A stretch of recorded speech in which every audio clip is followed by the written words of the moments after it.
boy. Oh my god, Midsommar, however you fucking pronounce it. Jesus. Oh, yeah. This fucking movie. I don't fully know what to think of Ari Aster's Midsommar. I really don't.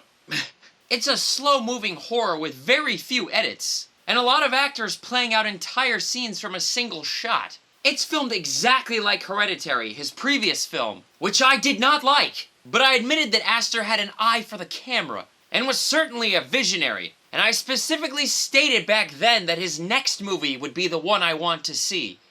Well, here it is. I can at least say that Midsommar is a better film than Hereditary for my money, because this time around I didn't leave bored and feeling cheated. Hereditary made me want to leave the theater, and by the end I was livid that I spent 2 hours just to watch a well-made film shamelessly rip off two better ones. Aster even said that 4 or 5 of his all-time favorite films are Polanski's. But that does not excuse how the line of homage and plagiarizing was blurred for Rosemary's Baby and The Witch. I watched interviews with him afterwards, and he seems like a genuinely humble guy. So maybe I can give him a pass since it was his debut.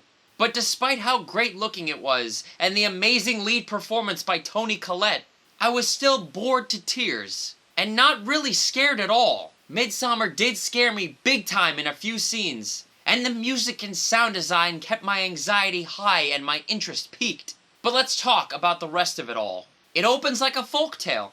Folktale.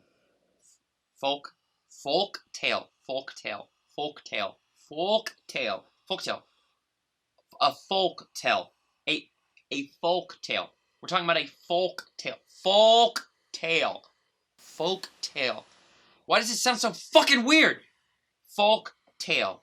Folk tale. Folk tale. That's it! Folk tale. It opens like a folk tale on a shot of a painting of festivities. Wait, was it festivities? Or a dance with death? Oh my god, I'm an idiot. The music, joyous. The transition to the real world shows a dark and shadowy one, but is interrupted loudly by a phone ringing. I jumped out of my seat! The voicemail we hear is left by Danny for her parents, because she is distraught by a morbidly cryptic email sent by her sister. She's worried about her mental health since she's bipolar. Then she calls her boyfriend Christian, who's out with his friends. They're particularly annoyed that he hasn't cut things off with her, despite how noticeably toxic their relationship is. These opening scenes do not shy away from the pain of deteriorating human emotion and fragility. Danny has a lot of panic attacks. Aster never cuts away from them. In fact, both his films are about these things. He focuses on mental illnesses and expressions of all those ailments. You'll find some hard to sit through, but not as hard as Hereditary's outbursts. Man, I hated that Peter kid! But I didn't hate any character in this movie. They make sense. They aren't cringe. The actors here are all really good. Christian's friends are unique grad students who could all be people we know. Mark is blunt, looking for a good time, and hates Danny the most. Josh is studious, very seriously so about his thesis paper, and loves handwriting notes for research. And there's Pelly. Was it Pell? Pell? Oh god, I can't remember how he pronounced his name. Their European hippie friend, who seems too laid back to be real. Danny finds out in passing that they were all planning a trip to Sweden that she had no knowledge of. Christian decides to lie to her that she's welcome to come, and he lies that his friends want her to come. Christian isn't such a good guy. There's a great cut to them flying to Sweden, where it is Pelly's family that is hosting a midsummer celebration. It turns out to be some sort of pagan cult, with the main ritual happening once every 90 years. Here we go.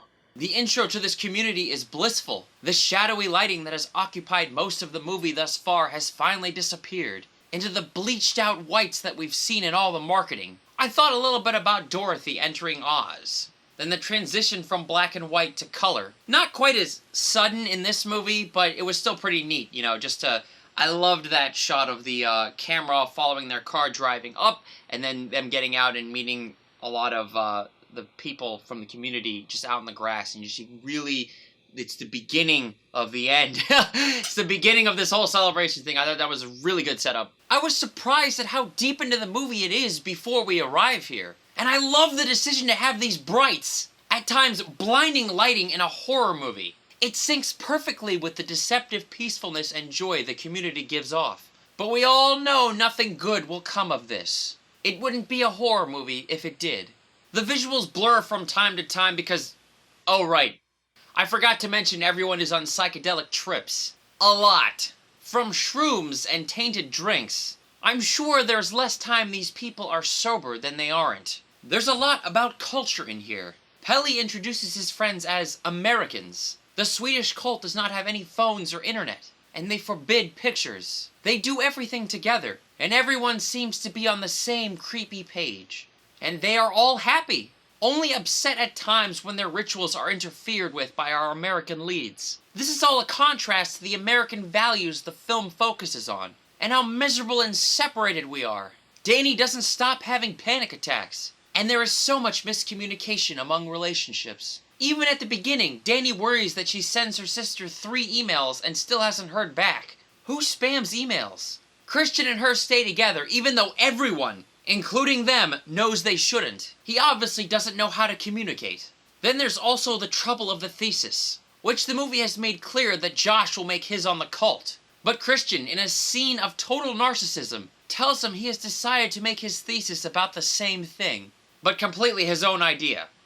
The American characters do not ever talk about things openly when they cross their mind. Rather, they bottle them up and hide their real intentions. Most of the scenes have them doing or not doing things because they lack the ability to communicate their real wants. That sort of problem has been eliminated in the community they now find themselves trapped in. Another couple from London is there too. And when there is complications with them exiting, Christian even says, maybe there was a miscommunication. There are moments of extreme violence in Midsommar. They are very quick though, and not lingered on. The movie more so excels in its disturbing imagery and ideas. The drawings, the rituals, the yellow pyramid house, and the bear. I felt the slow burn of most of this, and somehow I wasn't bored. I'm not sure Midsommar accomplishes everything it sets out to do, but it for sure succeeds more than Hereditary did. Florence Pugh gives a painful and real performance as Danny, and is more authentic as a manic depressant always suffering. Just like Hereditary, the camera usually hovers slowly around the actors, and plays as witness to the horrific events. Astor loves that slow revolving pan shot, and he loves playing out whole dialogue scenes from one angle.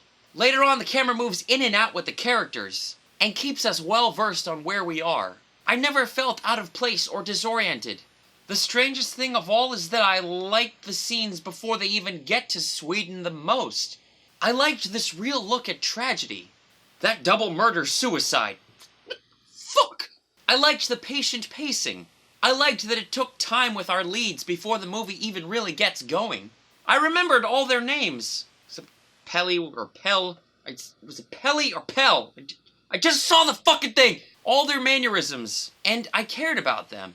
Even though they could be borderline annoying, I wanted to know what would happen to each of them. I wanted to see where the movie goes. By the end, you won't really be shocked or unable to tell what the conclusion will be. There are hints along the way, and after you've endured the festival, the ending is just a logical way for the story to go. The American individual and the European community. The divide lends insight to the final minutes, and why one person finally smiles. But yeah, that music was amazing and unsettling. I thought it was a really great horror movie score. The Haxon Cloak did the music? What the is that a person? Bobby Krillick. Okay, so the Haxon Cloak. Great musical score for a horror movie. Absolutely wonderful. I was sort of entranced during this thing.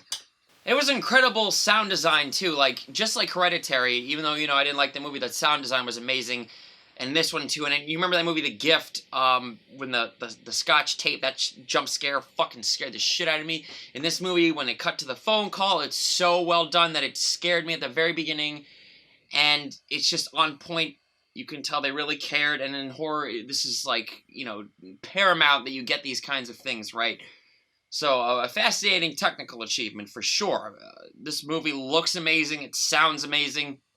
I think people will just probably have a problem with the content and the pacing. It is 2 hours and like 25 minutes long. It is insane. I really hate that Stuckman named Hereditary the best movie of last year, especially when Infinity War came out. And it's just, I mean, I don't hate him as a person. I hate that he chose that movie as his, like, the best movie of the year. But I don't know, he had fucking La La Land #2 in 2016, so fuck his lists. But he didn't really care for this movie. He gave it a much lower score. He'll probably flip and change his mind again in a year like he always does, but whatever. You know, that Christian dude looks like Chris Pratt, you know, a horrible person, but, I mean, in the movie, not as an actor. I got a lot of Kubrick and, you know, Shining vibes in this movie, with the way the imagery is cut to. I mean, just like in Hereditary, when he cut to Toni Collette's face, horrified, it's like, obviously, Kubrick's face thingy, especially in the Shining. I mean, it cuts to people horrified at what they're seeing. And this movie does a lot of that, too, with its imagery, and I got Wizard of Oz vibes, I got the Shining vibes, you know, again, like, when they enter the community for the first time, I swear that was, like, the transition into Oz, and there was, like, a little reference to the Scarecrow at the end, sort of, and I was like, holy shit, this can't be an accident. You know what's interesting is that, in his last movie, Ari Aster, in Hereditary, he seemed to say that we're doomed to our bloodlines, you know, the you know, suicide, depression, anxiety, and, like, all these spiritual crazy ghost things that represent them are tied to us, and we can't escape them if they're in our families. In Midsommar, he seems to say there is a cure. A cultural cure. You know, because you see that the point, without spoiling the end of the movie, you see how happier they are as a community than we are as these American individuals, attached to social media and all that stuff, and can't communicate with each other, horribly depressed, suicidal, but going to this European community sort of alleviates that, cures that. So it's like a nurture thing. So the cure is based on cultural surrounding. So Hereditary is nature, and Midsommar is nurture. Bring me Thanos! Oh, I forgot to mention, I had the worst fucking people in my audience the other night. Most of them were fine, but there were these 3 teenage boys. Fucking idiots. They bought their tickets, like, at the last minute, because I had bought my ticket online, obviously. I went in, and when I was picking it up, they were just buying theirs, and the movie was going to start in, like, 3 minutes, and I was like, God, please don't be the 9:15 to Midsommar, please, God, no. And then, of course, yeah. They sat, like, a few rows behind me, and they did not stop talking for the first 10 minutes, like, loudly obnoxious. Everybody was, like, fucking pissed at them. Finally, they shut up.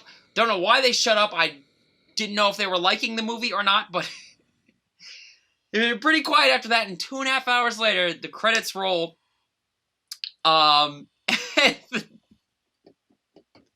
And then they're walking down out, and one of them goes, "Worst movie ever, bro! That was so bad!" And just, you fucking idiots, you got what you deserve. What the hell are you doing buying tickets to a fucking 2.5 hour horror movie you clearly can't sit through quietly? 9:15 on a fucking Sunday. Oh, God, pieces of shit. I mean, that's karma, baby. That's fucking delicious karma. I wish they hadn't come in at all. Like, everybody else was like, pretty okay during the movie. Some people talked, but, like, mostly it was an alright audience. I can't complain, except for those 3 fucking idiots. God, I hate people like that. I really do. Just...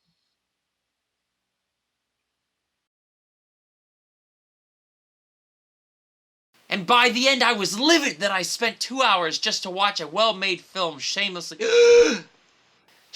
just to watch a well-made film shamelessly rip off 2 better ones. Just to watch a well-made film shamelessly rip off 2 better ones.